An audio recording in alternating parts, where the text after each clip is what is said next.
আসসালামু আলাইকুম। প্রিয় শিক্ষার্থী, কেমন আছো? আশা করছি তোমরা আল্লাহর রহমতে ভালো আছো। এই মহামারীতে ভালো থাকো। সকলেই সকলকেই যেন আল্লাহ আমাদের সুস্থ রাখেন, এই কামনায় আমি S. Azmullah, junior instructor electrical, Rajshahi polytechnic institute, Rajshahi.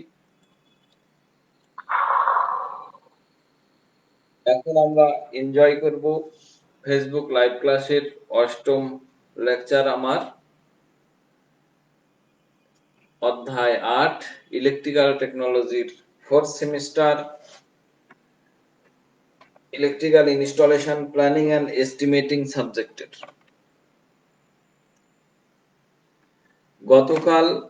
গত ক্লাসে আমরা তোমাদের কি আলোচনা করেছিলাম মনে আছে তো? আর সেই সাথে যে হোমওয়ার্ক বা অ্যাসাইনমেন্ট দেওয়া হয়েছিল সেইগুলি কলেজ খোলার সাথে সাথে তোমার সংশ্লিষ্ট শিক্ষককে ওই অ্যাসাইনমেন্টগুলি জমা দেবে। তাহলে আমরা গতকাল কি করেছিলাম? সার্কিট ও সাব সার্কিটের কারেন্ট বহন ক্ষমতা নিরূপণ করেছিলাম, পরিবাহের ভোল্টেজ ও ভোল্টেজ ড্রপ ক্যালকুলেশন করেছিলাম। এবার আজকের লার্নিং আউটকামটা কি হবে? আজকের এই ক্লাস এটিও অত্যন্ত গুরুত্বপূর্ণ। অধ্যায় ৮-এর বৈদ্যুতিক বিধিবিধান মানে আইন কানুন তোমাকে জানতে হবে। এই আইন কানুন না জানলে আমাদের বিভিন্ন ধরনের দুর্ঘটনা ঘটতে পারে, জানমালের ক্ষতি হতে পারে। এই বিষয়গুলি আমরা জানবো এবং মনোযোগ দিয়ে ক্লাসে থাকবা। যদি সাউন্ডের প্রবলেম হয় তাহলে আমাকে কমেন্টের মাধ্যমে জানাবা। এবার আমরা আলোচনায় চলে যাচ্ছি। আলোচনায় আমাদের কিছু কিছু বিষয় আগেই আলোকপাত করতে হবে। সেটি হলো বৈদ্যুতিক চাপের শ্রেণীবিন্যাস ও বাংলাদেশে যে সমস্ত চাপে বিদ্যুৎ পরিবহন ও বিতরণ অর্থাৎ ট্রান্সমিশন এবং ডিস্ট্রিবিউশন হয় সেগুলোকে নিম্নরূপে শ্রেণীবিভাগ করা হয়েছে। কিরকম? একটা এক্সট্রা হাই ভোল্টেজ যেখানে ১৩২ কেভি ভোল্ট বা তার ঊর্ধ্বের ভোল্টকে বোঝাবে, অর্থাৎ এটা এক্সট্রা হাই ভোল্টেজ। প্রিয় শিক্ষার্থীরা, তোমরা দেখেছো বঙ্গবন্ধু সেতু, এই সেতুর উপর দিয়ে যে বিদ্যুতের লাইন আছে এটি এখনো চালু হয়নি। এটি ৪০০ কেভি এর সব থেকে হাই ভোল্টেজ লাইন। এরপরে খ নাম্বারে হাই ভোল্টেজ লাইন। এই হাই ভোল্টেজ বলতে ৩৩ কেভি থেকে ১৩২ কেভি এর নিচ পর্যন্ত বোঝাবে। তারপরে মিডিয়াম ভোল্টেজ বা মধ্যম চাপ বলতে 11 কেভি মানের থেকে ৩৩,০০০ এর নিচে, মানে ১১,০০০ ভোল্ট থেকে ৩৩,০০০ ভোল্টের মধ্যের লাইনকে বোঝাবে মিডিয়াম ভোল্টেজ। এরপরে লো ভোল্টেজ, নিম্নচাপ বলতে ২৩০ ভোল্ট অথবা ৪০০ ভোল্ট মানের সরবরাহ ভোল্টেজকে বোঝাবে। এরপরে গ্রাহকের লোড ও সরবরাহ ভোল্টেজ অর্থাৎ কনজিউমার লোড এবং সাপ্লাই ভোল্টেজ। এরই অনেকগুলি বিষয় আছে সেখানে। এলটি নিম্নচাপ মানে এলটি অর্থ হচ্ছে লো টেনশন। সাপ্লাই ভোল্টেজ হবে ২৩০ ভোল্ট থেকে ৪০০ ভোল্ট। এই ২৩০ ভোল্ট থেকে ৪০০ ভোল্টের সাপ্লাই ভোল্টেজ কিভাবে হবে? ১ নাম্বার 0.75 কিলোওয়াট পর্যন্ত অনুমোদিত লোডের ক্ষেত্রে সরবরাহ ভোল্টেজ হবে সিঙ্গেল ফেজ, অর্থাৎ ০ থেকে 0.7 ৭.৫ কিলোওয়াট পর্যন্ত সিঙ্গেল ফেজ, ২৩০ ভোল্ট 50 হার্জ। দ্বিতীয়ত 0.75 এর ঊর্ধ্বে হইতে 50 কিলোওয়াট পর্যন্ত অনুমোদিত লোডের ক্ষেত্রে সরবরাহ ভোল্টেজ হবে 3 ফেজ 400 ভোল্ট 50 হার্জ। এবং খ নাম্বারে বলা হয়েছে মধ্যম চাপ সরবরাহ, সেইটা 11 কেভি হবে। এই 11 কেভি সাপ্লাই হবে এই মধ্যম চাপ, যেটি 50 কিলোওয়াটের ঊর্ধ্বে এবং 5 মেগাওয়াট পর্যন্ত অনুমোদিত লোডের ক্ষেত্রে সরবরাহ ভোল্টেজ হবে 50 হার্জ 3 ফেজ, এই 6350 বাই অথবা 11 কেভি 11000 ভোল্ট। এখানে প্রিয় শিক্ষার্থী, তোমরা একটা জিনিস লক্ষ্য করেছো, কারেন্ট বের করার জন্য আমরা 3 ফেজের একটা নিয়েছিলাম সূত্র। এই 3 ফেজ লাইন কি কোথায় হবে? মিল কলকারখানা বা মাল্টি স্টোরেজ বিল্ডিং, যেখানে 10 তলা 15 তলা 20 তলা, এখানে কিন্তু এই মিডিয়াম সাব 11 কেভি সাপ্লাই দেওয়া হয়।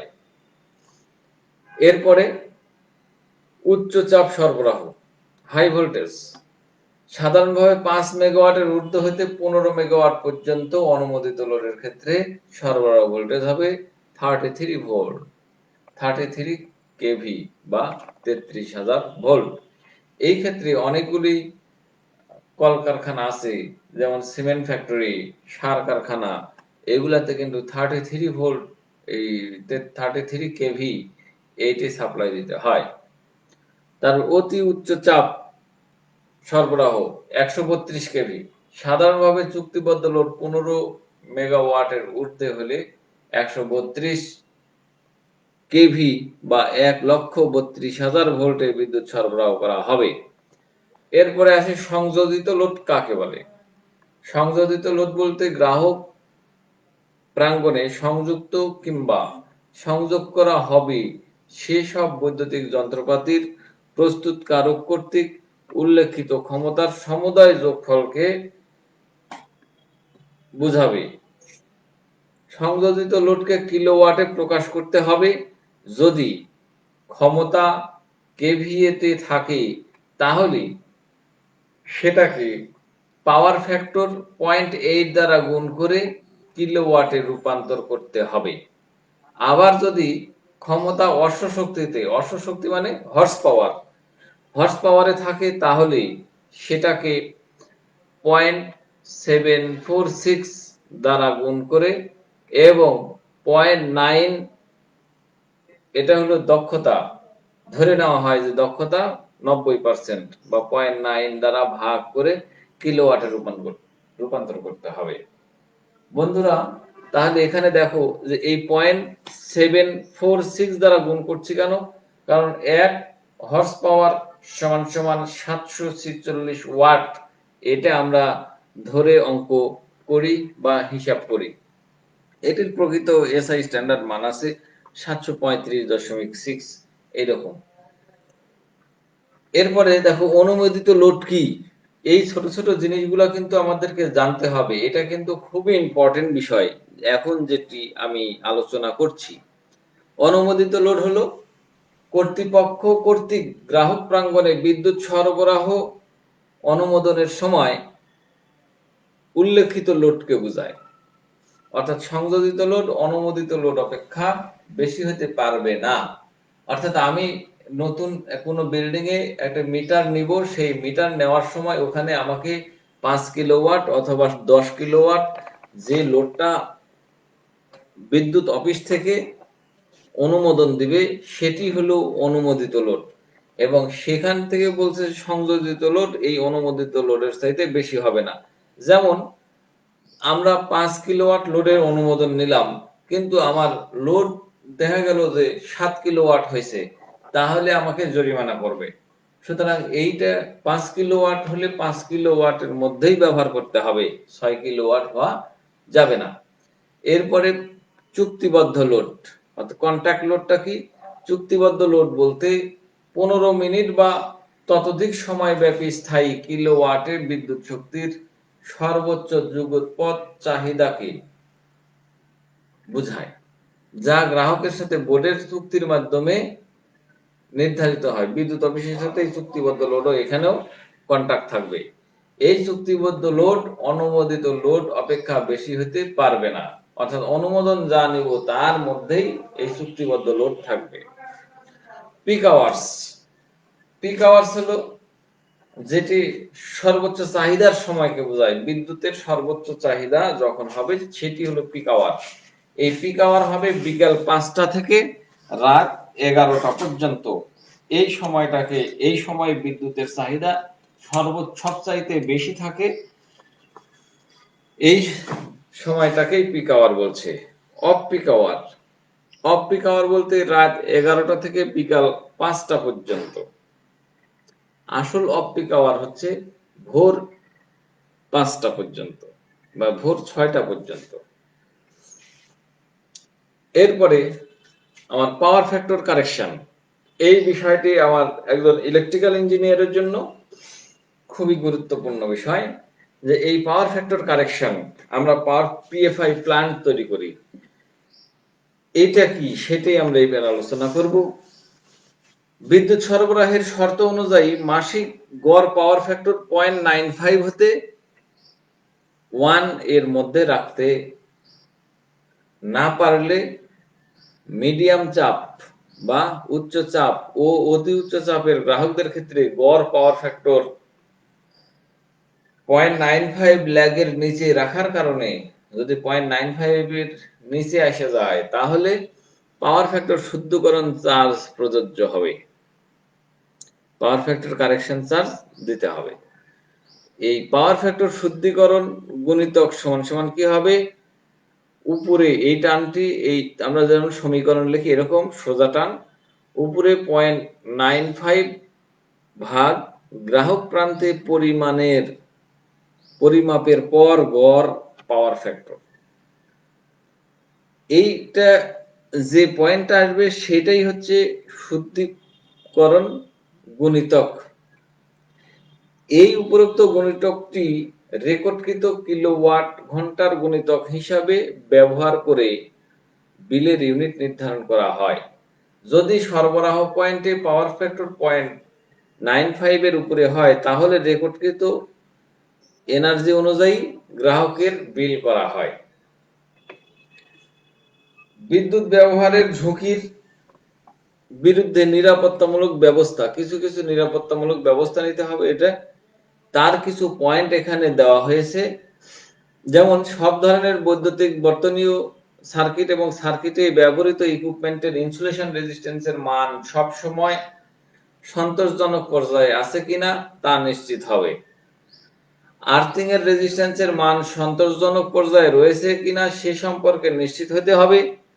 মূল আর্থিং এর সঙ্গে তার ও সংযুক্ত ইকুইপমেন্টের বডির নিরবিচ্ছিন্নতা ও সেটির রেজিস্ট্যান্সের মান সন্তোষজনক পর্যায়ে রাখতে হবে। এই আর্থিং একটা মূল বিষয়, যে আর্থিং আমরা অনেক সময় করতে চাই না, যে মনে করি যে আর্থিং না করলে কিছুই হবে না, কিন্তু যে কোনো ধরনের দুর্ঘটনার হাত থেকে কিন্তু আর্থিংই আমাদেরকে অনেকটা নিরাপদে রাখতে পারবে। ওয়্যারিং এর ব্যবহৃত তার ও কেবলের ইনসুলেশন রেজিস্ট্যান্স এর মান সন্তোষজনক পর্যায়ে আছে সেটা নিশ্চিত হতে হবে। বহনযোগ্য বৈদ্যুতিক যন্ত্রপাতি অথবা কোনো যন্ত্রপাতিকে সংযোগ থেকে বিচ্ছিন্ন করার সময় শুধুমাত্র সুইচ বন্ধ করাই যথেষ্ট মনে করা উচিত নয়, সংযোগ পর্টকে সরবরাহ থেকে বিচ্ছিন্ন করতে হবে। বন্ধুরা তোমরা দেখো যে অনেক সময় আমরা মোবাইল চার্জ দিয়ে মোবাইল চার্জটা খুলে নিলাম কিন্তু চার্জারটা প্লাগ থেকে খুললাম না, আবার টিভির দেখা শেষ হলো, টিভির প্লাগটা টাইনে রেখে দাও, সাপ্লাই কর্ডটা একবারে খুলে রেখে দাও, তাহলে আর সংযোগ বিচ্ছিন্ন হবে। না হলে দুর্ঘটনা নাও যদি ঘটে, কোনো এক সময় ঘটতে পারে। তারপরে সব ধরনের বৈদ্যুতিক যন্ত্রপাতির বডি 3 পিন সকেটের আর্থ পয়েন্ট উপযুক্তভাবে আর্থিং এর সংযুক্ত করতে হবে। প্রিয় শিক্ষার্থী তোমরা দেখো এখানে আমাদের যতগুলি 3 পিন সকেট আছে আমরা কিন্তু 95%ই আর্থিং তারের সাথে ওই তিনটে পিনের যে উপরের মোটা হোল, সেই প্রান্তটি আর তারের জন্য ব্যবহার করি না। এটি অবশ্যই করা উচিত। আমাদের অনেক সময় দুর্ঘটনা ঘটছে না, কিন্তু ওইটা 3 পিন সকেটের যে দুইটা চিকন হোল আছে এবং একটি মোটা হোল, এই তিনটি গর্ত, এই গর্তের মধ্যে মোটা গর্তটি আর্থিং এর জন্য রাখা হয়েছে এবং প্লাগের যে তিনটি পিন আছে সেই দুইটি চিকন পিন এবং একটি মোটা পিন, এই মোটা উপরের পিনটি আর্থিং তারের জন্য ব্যবহার করা হয়েছে। এই আর্থিং এর সংযোগ থাকলে আমাদের অনেক সময় মেটাল অংশে হাত দিলে শক করে, সেই শকটা করবে না। কাট আউটে ব্যবহৃত ফিউজ তারের সঠিক মান নিশ্চিত করতে হবে। ভিজা হাতে, ভিজা শরীরে বা ভিজা স্থানে দাঁড়িয়ে কোনো বৈদ্যুতিক যন্ত্রপাতিতে হাত দেওয়া উচিত নয়। তোমরা এই অংশটি ভালো করে খেয়াল করবা। বৈদ্যুতিক আয়রন বা ইস্ত্রি অথবা রাইস কুকার, ইন্ডাকশন চুলা, বিভিন্ন ধরনের আমরা ইকুইপমেন্ট ব্যবহার করতেছি, সেখানে যেন আমার শরীর ভিজা, পায়ে স্যান্ডেল নাই, এরকম অবস্থায় হাত না দেই। মেটাল অংশে হাত পড়লেই শক করতে পারে। চালু লাইনে কখনো কাজ করা উচিত নয়, এমনকি হোল্ডার বা সুইচের কোনো কাজও না। চালু লাইনে কাজ করতে হলে প্রথমেই মেন সুইচ বন্ধ করে এবং ভিতরের কাট আউট খুলে রাখতে হবে। বৈদ্যুতিক পোল বা স্ট্রে তারের সাথে রশি বা তার বেঁধে ভেজা কাপড় শুকানো যাবে না। প্রিয় শিক্ষার্থী, এবার তোমরা দেখো যে এখানে আমি গত দিনের যে বিল্ডিং এর ছবি দেখিয়েছিলাম, আর্কিটেকচারাল প্ল্যান, এই প্ল্যান সম্পর্কে তোমাদের একটু আলোচনা আবারও করতে হবে, কারণ এখন বৈদ্যুতিক নিয়ম অনুসারে, আইন অনুযায়ী কোথায় সুইচ বোর্ড হবে, কত হাইটে সার্কিট ব্রেকার ফ্যান টাঙাবো, কত হাইটে লাইট টাঙাবো, সেইগুলি এখানে আলোচনা আসবে। সেই জন্য আমি তোমাদের একটি দিচ্ছি যে এইখানে দেখো, এই ফ্ল্যাটের মেন দরজা হচ্ছে এমডি মানে মেন ডোর। এই মেন দরজা দিয়ে ঢুকে আমরা সুইচ বোর্ডটা কোথায় দেব? মেন দরজার এইখানে দেব। মেন দরজা এই পাশে সাইডবে আর এই পাশে আমরা সুইচ বোর্ড দেব, যাতে মেন দরজা খুলেই আমি একটা লাইট সুইচ অন করতে পারি। এখানে কেন দিব না? দেখো, এই জায়গায় যদি দেই তাহলে এই মেন দরজার পরেই এই যে ড্রয়িং রুম বানাইছে, যে সোফা সেট এখানে দেওয়া হয়েছে, এখানে টি টেবিল আছে, এগুলি ভেদ করে এখানে যাওয়া যাবে না। অন্ধকারের মধ্যে মানুষ পড়ে যেতে পারে অথবা যে কোনো দুর্ঘটনা ঘটতে পারে। তাহলে আমরা সুইচ বোর্ড, ইলেকট্রিক্যাল ওয়্যারিং এর ক্ষেত্রে সুইচ বোর্ড দিব দরজা যে পাশে ভিড়তেছে পাল্লা তার অপোজিট প্রান্তে, অর্থাৎ আমি এইখানে দিব সুইচ বোর্ড। তাহলে এখানে ইউজার ফ্রেন্ডলি হবে। ঠিক একইভাবে কিচেনেরও এইভাবে, যদি কিচেনে এখন অনেক সময় দরজা দিচ্ছে না, দরজা যদি দেয় তাহলে কিচেনের এখানে যেহেতু ক্যাবিনেট করা আছে, এই কিচেনের এই দরজা এই পর্যন্ত এখানেও আসবে, তাহলে এইখানে অবশ্যই দিতে হবে। ঠিক তেমনি ভাবে এই বেডরুমের ক্ষেত্রেও আমরা এই দরজা খোলার এই পাশে না দিয়ে এই পাশে দিলে দরজা এখানে ডাইন হাত দিয়ে খুলে এই পাশে আমরা সুইচটা অন করে দিতে পারি। ঠিক এই প্ল্যানিং গুলা তোমাদের অবশ্যই ভালো হতে হবে। এবং সব সময় আমরা বলি যে পাশ দিয়ে লাইটিং করতে গেলে যেখানে জানালা আছে, যেমন এইখানে কোনো নাই, জানালা নাই, আলোর সোর্স নাই, তাহলে এই ওয়ালে অবশ্যই লাইট দিতে হবে। এইখানে 3টা ওয়ালে লাইট দিলেও ভালো, তবে প্রয়োজন মতো আমার 3টি ওয়াল বা 4টি ওয়ালেই কেউ পয়েন্ট দেয়, সেটি দিলেও অসুবিধা নাই, কিন্তু আলোর এখানে অবশ্যই আলো থাকতে হবে। এইগুলি সাপ্লিমেন্টারি। এবার আমরা দেখব এইবারেরই আর্কিটেকচারাল ইন্টেরিয়র প্ল্যান, অর্থাৎ কোথায় লাইট ফ্যান বসবে সেটির একটা ধারণা এখানে গতদিনে আলোচনা করেছিলাম। এইখানেও ঠিক ওই একই রকম ভাবে দেখতে যায়, খাবারের টেবিলের উপরে আসতে হবে আলো, এমন ভাবে আলো দিতে হবে জানো, এই ডাইনিং টেবিলে যে মানুষটি বসে আছে সেই তার মাথার বা শরীরের ছায়া যেন খাবারে না পড়ে, ঠিক সেই বিষয়টি কিন্তু খেয়াল করা দরকার। কারণ আমি খাচ্ছি বা তুমি খাচ্ছ, সেই তোমার মাথার ছায়া তোমার প্লেটে পড়তেছে, তুমি ভালো করে মাছ গোস এগুলো দেখতে দেখতে পাচ্ছ না। খাবার কি খাচ্ছ? খাবারের মধ্যে শুধু মাছ গোস দেখাই এইগুলি হলো কাজ নয়। ওখানে চুল পড়ে থাকতে পারে, একটা মশা মাছি পড়ে আছে কিনা সেগুলো দেখতে হবে। সুতরাং খাবারের জায়গাটাতে এইরকম মানে আলো ছায়ামুক্ত থাকবে এবং কোনো পর্যাপ্ত আলো থাকা লাগবে। এরকম আলোর লাইটিং স্কিমে তোমাদের আলোচনা করা হয়েছে, সেই ক্লাস দেখে থাকলে সেখান থেকে তোমরা নিতে পারো। এবার আসি আমরা আভ্যন্তরীণ ওয়্যারিং এর ক্ষেত্রে ওই যে বিল্ডিং এর কিভাবে কোথায় কি করব সেটি আমরা এবার আলোচনা করছি। আভ্যন্তরীণ ওয়্যারিং এর ক্ষেত্রে যে সকল বিধি অনুসরণীয়: ক নাম্বার, সরবরাহকারীকে এই নিশ্চয়তা দিতে হবে যে গ্রাহকের বাড়িতে তার মালিকানায় বা আওতাধীনে স্থাপিত সকল বৈদ্যুতিক সরবরাহ লাইন, শ্বাস সরঞ্জামাদি ও যন্ত্রপাতি বৈদ্যুতিক দিক থেকে নিরাপদ অবস্থায় আছে এবং সেগুলো বিদ্যুৎ সরবরাহের জন্য উপযুক্ত, এই নিশ্চয়তা দিতে হবে।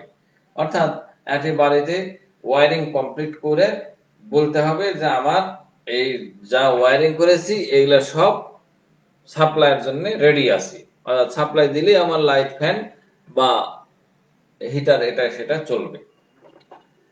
ঠিক খ নাম্বারে, সরবরাহকারী কর্তৃক গ্রাহকের বাড়িতে ভূগর্ভে কিংবা নাগালের মধ্যে যেসব সরবরাহ লাইন স্থাপিত হবে সেসব লাইন সরবরাহকারী কর্তৃক এমনভাবে ইনসুলেটেড এবং সংরক্ষিত হতে হবে যাতে লাইনের ইনসুলেশন সব রকম অবস্থায় বৈদ্যুতিক, যান্ত্রিক, রাসায়নিক বা অন্যান্য ক্ষতি হতে নিরাপদ থাকে। গ, পারিপার্শ্বিক অবস্থা অনুসারে যতটা সম্ভব গ্রাহককে তার বাড়িতে সরবরাহকারীর মালিকানায় স্থাপিত যন্ত্রপাতির নিরাপদ রক্ষণাবেক্ষণের জন্য সতর্কতা অবলম্বন করতে হবে। ঘ, গ্রাহককে তার আয়ত্তে রাখা যন্ত্রপাতির নিরাপত্তা সম্পর্কে নিশ্চয়তা প্রদান করতে হবে। এরপরে যে কাজের জন্য ব্যবহার করা হবে সেই কাজের জন্য প্রত্যেকটি সরবরাহ লাইন ও যন্ত্রপাতি আকারে, শক্তিতে ও যান্ত্রিক বলে পর্যাপ্ত হতে হবে এবং তাদেরকে এমনভাবে নির্মাণ, স্থাপন, সংরক্ষণ, পরিচালন ও রক্ষণ করতে হবে যাতে বিপদ না হয়।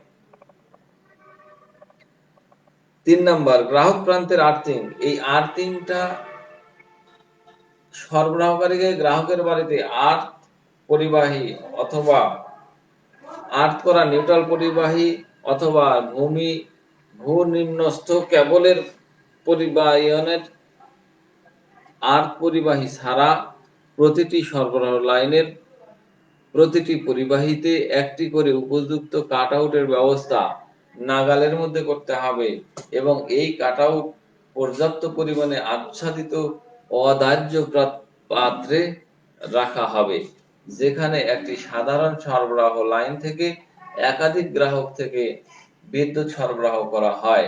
সেখানে এরূপ প্রত্যেক গ্রাহকের জন্য সাধারণ সরবরাহ লাইনের সংযোগস্থলে আলাদাভাবে একটি করে কাটআউটের বন্দোবস্ত করা হবে। অর্থাৎ এখানে নিরাপত্তার জন্য ফিউজ কাটআউটের কথা বলা হচ্ছে। এখন ফিউজ কাটআউট এর পরিবর্তে অধিকাংশ ক্ষেত্রে সার্কিট ব্রেকার ব্যবহার করা হচ্ছে। এরপরে যে কোনো বৈদ্যুতিক ব্যবস্থার আর্থ পরিবাহী কিংবা আর্থ করা নিউট্রাল পরিবাহী কিংবা ভূগর্ভস্থ কেবলের বহিরাবরণের ক্ষেত্রে আর্থ পরিবাহী ছাড়া প্রতিটি সরবরাহ লাইনের মালিককে একটি উপযুক্ত কাটআউট দ্বারা ওই লাইন রক্ষা করতে হবে।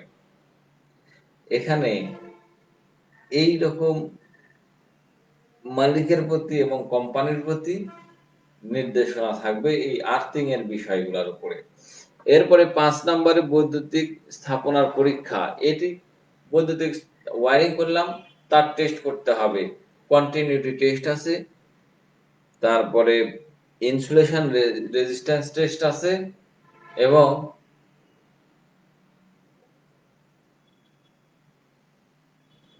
আরো যেগুলো টেস্ট আছে সেইগুলি আমাদেরকে টেস্ট করে নিতে হবে। কোনো পরিবাহী বা যন্ত্রপাতি হাত দিয়ে স্পর্শ করার আগে তা আর্থিং করে বা ডিসচার্জ করে নিতে হবে। এবং এই যে যে বিল্ডিং এর ছবি দেখালাম আর্কিটেকচারাল প্ল্যান, এইবার সেটা আসবো সুইচ বোর্ড, বাতি, সার্কিট ইত্যাদি প্রসঙ্গে। কোনো ব্যক্তি কোনো বিদ্যুৎবাহী সরবরাহ লাইনে বা যন্ত্রপাতিতে সেই বিষয়ে কাজ করার অধিকার প্রাপ্ত হলে কি হবে, অনুমোদিত ব্যবস্থা থাকতে হবে। এর মধ্যে আমরা সুইচ বোর্ড ঘরের মেঝে হতে এই যে 1.25 মিটার বা 4 থেকে 4.5 ফিট উপরে থাকবে। 3 পিন সকেটের, আর আরেকটি কথা, এই যে ইনক্যান্ডেসেন্ট ল্যাম্প মেঝের তলদেশ হতে 2.5 মিটার বা 8 থেকে 8.5 ফিট উপরে ঝুলাতে হবে। বাথরুমের যে লাইট সেটি 1.30 মিটার বা 4.25 ফিটের উপরে থাকতে হবে। আর এই রকম ভাবে ঠিক এই প্রতিটি সাব সার্কিটে 10টির বেশি পয়েন্ট থাকবে না, যেটি আমাদের তোমরা করিয়েছি। এবং অগ্নি নির্বাপনের ব্যবস্থা থাকতে হবে, ন্যূনতম ব্যবহার নিশ্চিত করতে হবে, কন্ডাক্টর ভালো দিতে হবে। এরপরে আসি আমরা বৈদ্যুতিক বিধিবিধানের গুরুত্বের বর্ণনা। বৈদ্যুতিক বিধিবিধানের গুরুত্ব যদি আমরা না দেই, তাহলে এই বিভিন্ন ধরনের অগ্নিকাণ্ড বা দুর্ঘটনা ঘটবে, জানমালের ক্ষতি হবে। সুতরাং এই বিধিবিধান তোমাদেরকে মেনে চলতে হবে, তথা সকলকেই মানতে হবে, না হলে আমাদের নিজেদেরই ক্ষতি হবে। এবং এখন 8.3 বৈদ্যুতিক ঝুঁকির বিপরীতে নিরাপত্তামূলক ব্যবস্থা কি কি থাকবে। এই নিরাপত্তামূলক ব্যবস্থা দেখো অনেকগুলি আছে। এই নিয়মগুলি তোমরা পাঠ্য বইতে দেখে নেবা। এখন আমার সময় স্বল্পতার কারণে এইগুলি আর আলোচনায় নিয়ে আসা যাচ্ছে না। এরপরে আসছি যে 8.4 নিরাপত্তামূলক পদক্ষেপ। কেউ যদি বৈদ্যুতিক শক পায়, তড়িতাঘাত হয়, বা কাউকে ইলেকট্রিসিটি শক করছে, তাহলে তাকে কি করতে হবে।